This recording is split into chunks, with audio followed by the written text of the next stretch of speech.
Bonjour, bienvenue en Pays Catalan. Ici Jean-Michel Martinez du Journal Catalan pour TV4. Je suis avec Marion Trias, vous êtes responsable de l'association. Il faudra leur dire, vous avez quelle fonction aujourd'hui? Alors bonjour Jean-Michel, donc moi je suis Marion Trias, la présidente de l'association Il faudra leur dire et une des cofondatrices de cette association. Il faudra leur dire quoi? À qui? Alors, alors il faudra leur dire, donc on a choisi ce nom d'association avec Sylvie Bourreil, donc qui a cofondé cette association en 2012 avec moi.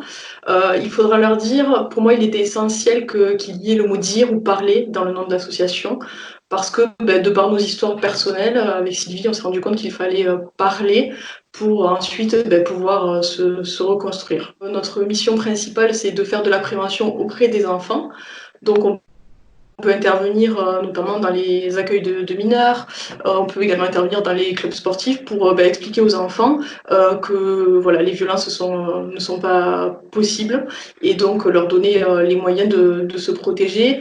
Pour ça, on a différents moyens. On utilise notamment des vidéos avec des débats ensuite avec les enfants où on peut échanger avec eux sur toutes les violences qu'ils pourraient subir. Donc ça peut être le harcèlement et le racket, donc les violences entre eux, mais ça peut être aussi toutes les violences intrafamiliales. Et en ce moment, c'est notamment une période critique par rapport aux violences intrafamiliales. Et donc, ça peut être les Alors, violences physiques. excusez-moi, Oui, excusez-moi.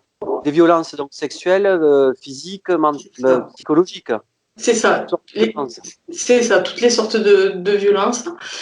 Et voilà, il faut savoir qu'en ce moment, avec le confinement, ces violences sont bel et bien présentes, de par le fait du Est-ce que, confinement. est-ce que vous avez plus d'activités, plus de plaintes, plus de problèmes? Est-ce qu'il y a de réels problèmes Alors, Alors, entre... on a eu des appels concernant des enfants effectivement qui étaient en danger, donc qui nous ont contactés.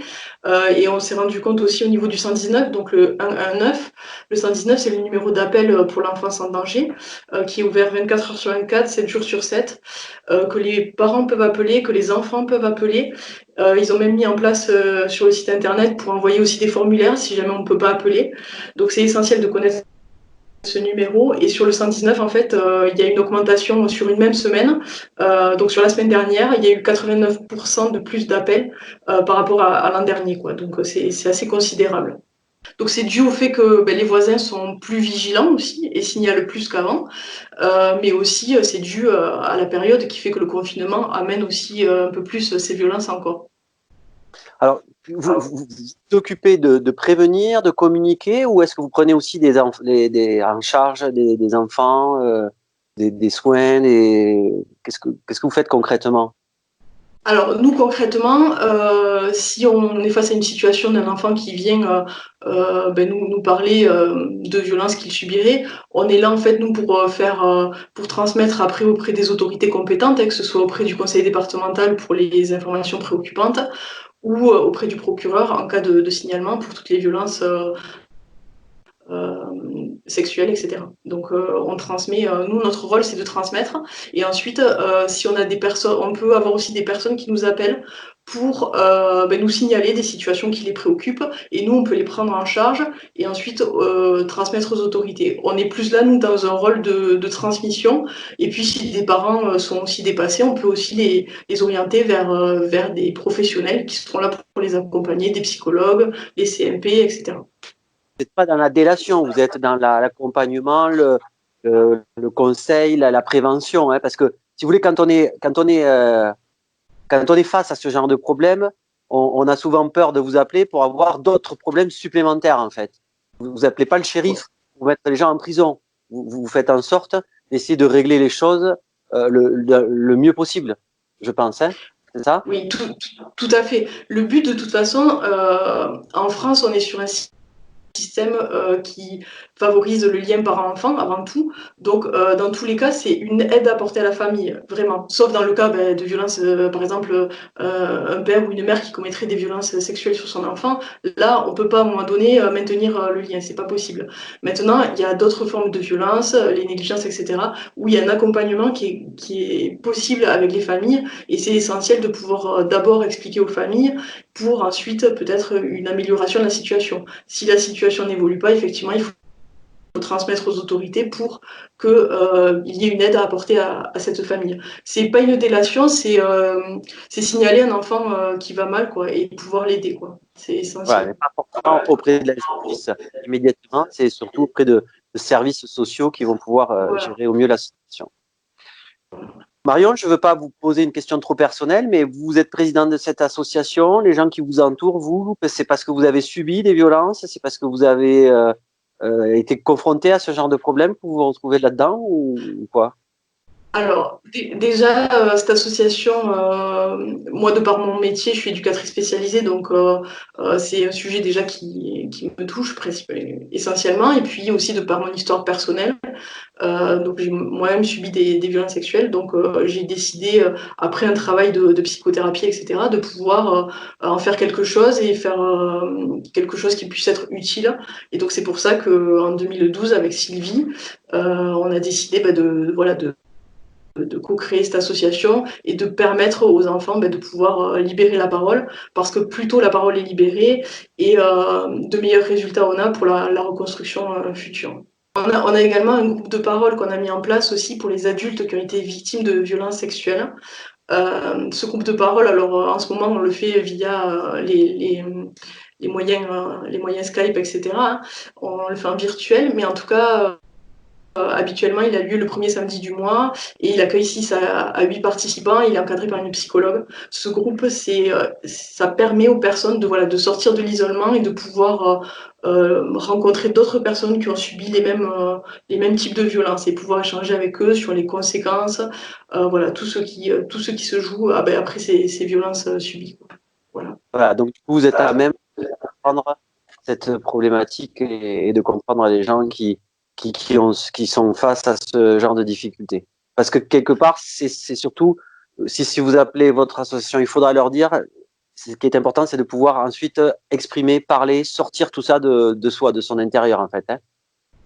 Tout à fait. Ça permet aux personnes de pouvoir se reconstruire. Et ça, c'est essentiel. Parce qu'on se rend compte que les violences sexuelles, notamment, ont des répercussions à court terme, mais surtout à long terme, avec des problèmes d'addiction, avec des problèmes de mise en danger, avec des problèmes au niveau scolaire dans un premier temps, puis au niveau de la vie professionnelle en suivant. Donc c'est tout un tas de choses où c'est important d'en parler pour pouvoir se reconstruire et en parler avec des professionnels formés. Si on sent qu'on a des attitudes violentes envers nos enfants, des fois on a du mal à comprendre, parce que la violence c'est aussi verbal, c'est aussi, ça peut être qu'on appelle ça du harcèlement, ça peut être.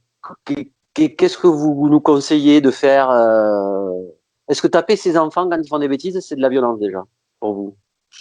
Alors, bien sûr, pour moi, taper ses enfants, c'est forcément de la violence.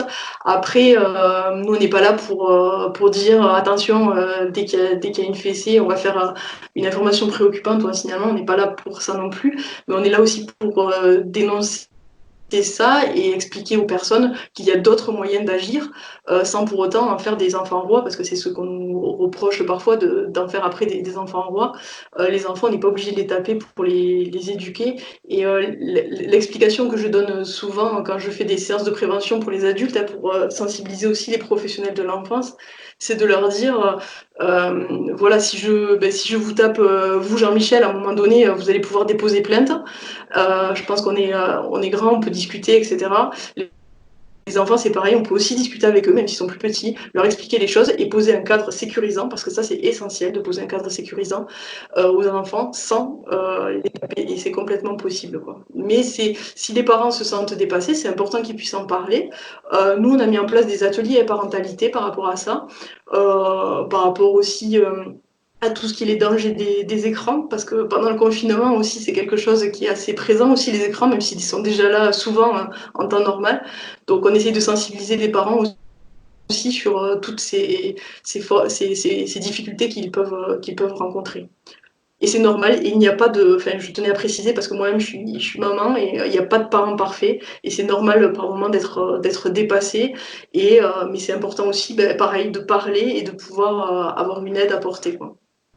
D'accord. Donc on a le 119 suite en cas d'urgence, on peut contacter votre association sur Internet, Facebook, site Internet, il faudra leur dire. Tout à fait. On reste disponible pendant le confinement. On a mis en place aussi un site, donc on a notre site internet www.ilfaudraleurdire.fr et sur ce site on peut être orienté ensuite vers le site, on a mis en place un site pour les enfants parce que pour nous ça nous semblait essentiel, on s'adresse aux enfants donc c'était essentiel aussi d'avoir un site rien que pour eux, donc sur ce site ils peuvent aller le voir avec leurs parents ou même tout seuls, il n'y a pas de difficulté, on a mis pas mal de vidéos etc pour qu'ils puissent avoir des infos sur les formes de violence, qu'est-ce qu'on fait si jamais on subit des violences, les orienter vers le 119. Voilà, toutes ces choses-là sont mises en place et on reste complètement disponible au téléphone, par mail, si des personnes ont besoin. Marion, je vous remercie. Merci à vous.